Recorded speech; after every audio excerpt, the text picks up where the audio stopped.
Chess legend शतरंज में भारत के विश्वनाथन आनंद गैरी कास्परोव के सामने हैं और ये है 10वां रैपिड मुकाबला विश्वनाथन आनंद के लिए। इस मैच में कम से कम कास्परोव को ड्रॉ पर रोकना होगा, तभी अंतिम दो ब्लिट्ज मुकाबले जीत करके वो खिताब जीत सकते हैं। लेकिन अगर कास्परोव ये मैच जीत गए तो वो 2 राउंड पहले ही खिताब जीत जाएंगे, भले ही विश्वनाथन आनंद आखिरी 2 ब्लिट्ज मुकाबले जीत जाएं।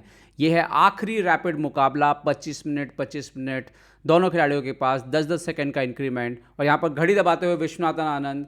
और देखिए थोड़ा टेंशन ऑलरेडी दिख रहा है आपको चेहरों पे। B3 खेल करके शुरुआत की है कास्परोव ने, ठीक वही चाल जो विश्वनाथन आनंद ने अपनाई थी इसके ठीक पहले। B6 के देख सकते हैं 960 शतरंज में मोहरों की स्थिति एकदम अलग है।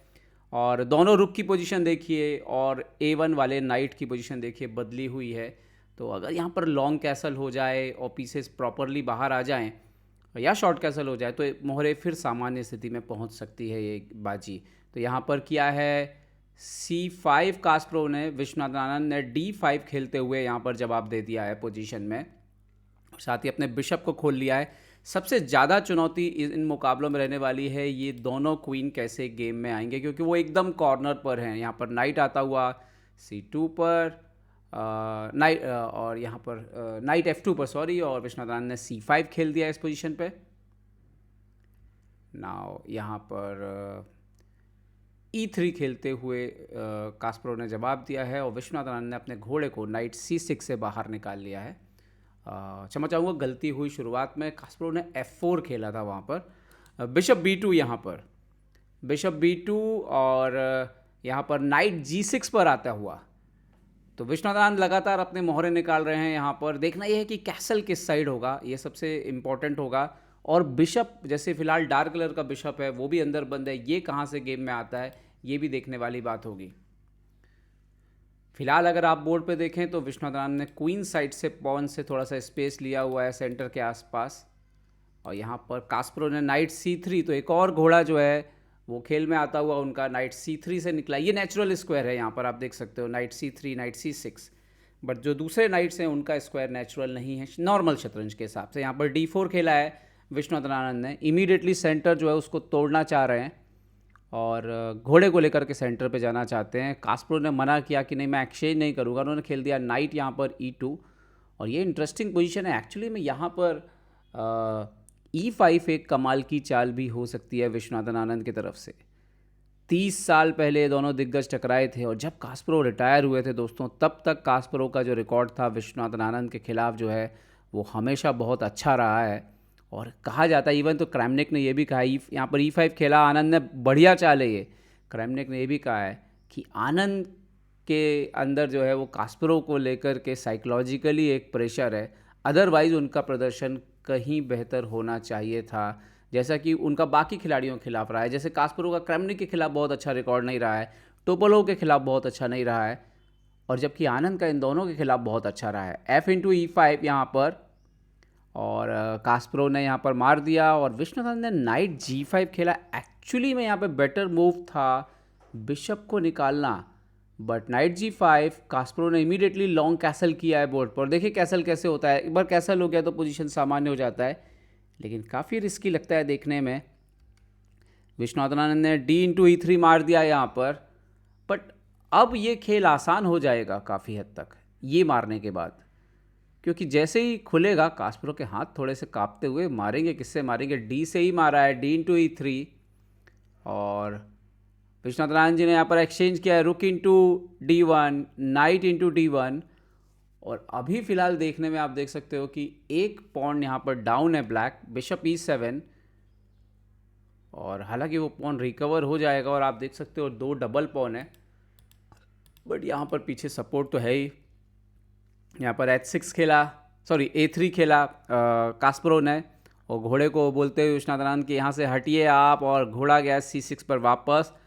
और E5 के पॉन पर 2 अटैक हैं, 2 डिफेंड हैं। यहाँ पर आप देख सकते हो दोनों नाइट मिलकर अटैक कर रहे हैं और बिशप और क्वीन डिफेंड कर रहे हैं। तो फिलहाल तो आप नहीं मार सकते। नाइट ऊपर आता हुआ है F4 पर, और एक्चुअली वो बोल रहे हैं कि आप या तो एक्सचेंज करिए इसको या फिर मैं मार दूंगा। तो विश्वनाथन ने नाइट इंटू F4 मारा है यहाँ पर, बट इससे कास्परोव का जो पॉन है वो पॉन सीधा हो जाएगा। हालांकि आपको D4 का स्क्वायर मिलेगा, और यहाँ पर किया इन्होंने, तो आनंद ने कैसल कर लिया। और अगर हम देखें यहाँ पर तो 1 पॉन की बढ़त है कास्परो के पास। हालांकि उनके मोहरे अभी बहुत अच्छा नहीं कर रहे हैं और इसीलिए कंपनसेशन है यहाँ पर ब्लैक के पास।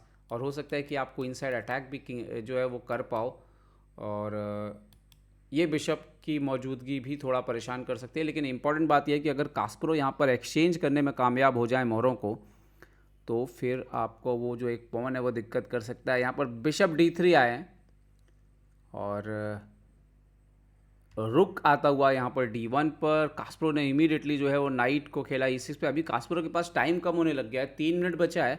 और हमने ये देखा है इस पूरे टूर्नामेंट में कि जैसे ही टाइम कम होता है कास्परो काफ़ी तेज खेलने लग जाते हैं। यहाँ पर नाइट आता हुआ D4 पर, कास्परो ने इमीडिएटली उस नाइट को मार दिया। देखो ये कॉन्सेप्ट उनका बड़ा क्लियर है कि कौन सा पीस बोर्ड पर रखना है, कौन सा नहीं रखना है। खैर महानतम खिलाड़ी हैं तो इस चीज़ को लेकर के वो अपना टाइम बचा लेते हैं कि ये कन्फ्यूज़न नहीं है कि मारूं कि नहीं मारूं। जैसे ऊपर आया उनको पता है नाइट बेटर है, परेशान करेगा, तो इमीडिएटली मार दिया उसको।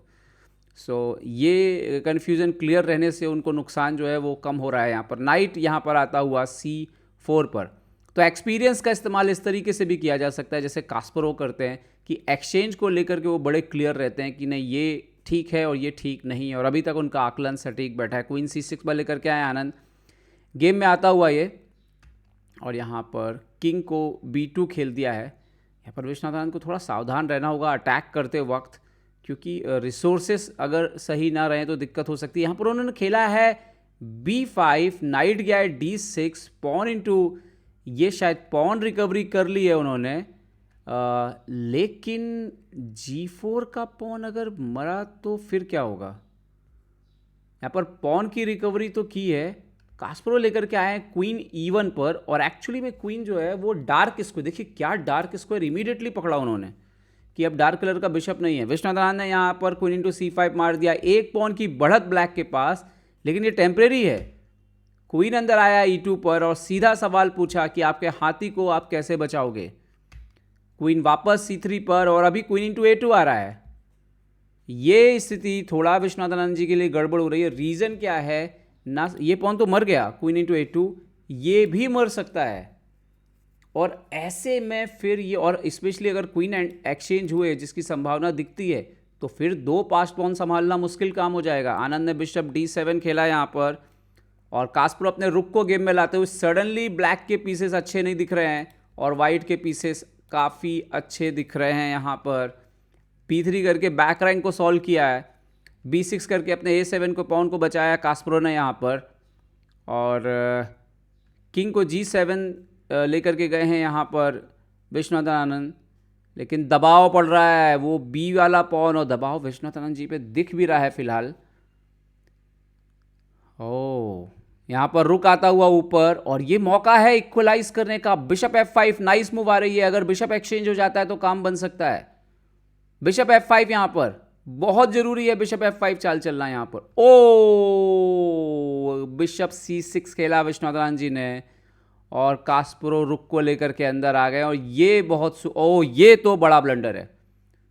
ये रुक एक्सचेंज नहीं करना था, और ये जो एंड गेम है एक्चुअली में, ये अब लूजिंग एंड गेम है इंजन के हिसाब से भी, क्योंकि पॉन फॉल हो जाएगा एक और कम से कम, और या तो बिशप एक्सचेंज होंगे या क्वीन एक्सचेंज होंगे, दोनों ही एंड गेम में ये लॉस है वाइट का। जैसे हम कहते हैं सेम कलर बिशप पे भी जो है वो लॉस हो जाता है, क्योंकि अगर थोड़ा भी एडवांटेज हो सामने वाले के पास, कास्परो के पास निश्चित तौर पर यहाँ पर एडवांटेज है, क्योंकि आनंद जी के 2 पॉन कम से कम जो है वो डेंजर में हैं। क्वीन को खेला है उन्होंने B2 पर, आनंद खेलते हुए बिशप को C6, सॉरी क्वीन B7 था वो, और क्वीन आ गया यहाँ पर B6 पर। विश्वनाथ आनंद ने खेल दिया क्वीन D5, बट पोजीशन काफ़ी गड़बड़ हो रही है यहाँ पर। कास्परो ने फिक्स कर दिया विश्वनाथ आनंद जी का पॉन स्ट्रक्चर। कहते हैं कि अपोनेंट के वीकनेस को फिक्स कर देना चाहिए, तो उन्होंने यहाँ पे फिक्स किया है। आनंद जी ने खेला है H5। अब देखना यह है कि क्या कास्परो इतने कम टाइम में इस पोजीशन को ब्रेक कर पाएंगे, और उन्होंने खेला क्वीन F4। वो जानते हैं क्वीन C5 खेला, एक्सचेंज करने के लिए खेला है यहाँ पर, क्योंकि अगर एक्सचेंज हो गया तो आप सेम कलर बिशप पे जीत जाएंगे। विश्वनाथ जी ने मना किया, क्वीन गया पीछे, और यहाँ पर एक बहुत ही इंपॉर्टेंट चाल है। देखते हैं गैरी कास्परो उसको चलते हैं नहीं चलते हैं, समय कम है, बढ़िया। यहाँ पर पहले तो उन्होंने किया यहाँ पर H4 फिक्स किया, आनंद जी ने किया F6, पर पोजीशन में जैसे ही पॉन ब्रेक आएगा किंग्स की तरफ से, जहाँ पे किंग है क्वीन साइड से कहा जाए, तो यहाँ पर आ गया A4 BA4 और पॉन जो है पहले किंग को खेल दिया उन्होंने यहाँ पर H5। देखने के लिए वाइट पॉन अप है, लेकिन थोड़ी देर में वो जो ये वाला पॉन है ये बहुत डेंजरस होने वाला है और इसको रोकना बहुत मुश्किल होगा। यहाँ पर F5 खेला है विश्वनाथ आनंद जी ने, बट B5 बहुत ही स्ट्रांगली आ रहा है और उसको रोकना बहुत मुश्किल होगा B5 को। B5 बिशप को लेके गए हैं D5, लेकिन यहाँ पर कास्परो ने इमीडिएटली पॉन बढ़ा है और अब थ्रेट है क्वीन यहाँ रख के एक्सचेंज करने का। बिशप F3, लेकिन यहाँ पे भी एक और प्रॉब्लम है, ये चेक और यहाँ पर आ रहा है फिर से क्वीन, और अगर ऐसा हुआ तो खेल यहाँ पर ख़त्म होता हुआ। कास्परो वेरी श्योर है, आई थिंक कैलकुलेट करते हुए चेक दिया उन्होंने। प्रॉब्लम बहुत सारे हैं, आप इधर जाएंगे तो क्वीन यहाँ से चेक आ रहा है और नीचे जाते हैं तो ये चेक आके ऊपर अल्टीमेटली वापसी होनी है। आनंद खेला यहाँ पर क्वीन H7 और आई थिंक क्वीन C7 के साथ ही खेल खत्म हो जाएगा। और ये सिर्फ खेल नहीं खत्म होगा, गैरी कास्परोव विजेता बन जाएंगे क्लच चेस शतरंज के। आनंद जी अच्छी स्थिति में थे, लेकिन कास्परोव ने यहां पर बाजी मार ली और ये खेल यहां पर समाप्त हुआ और कास्परोव बन गए क्लच चेस चैंपियन 2025।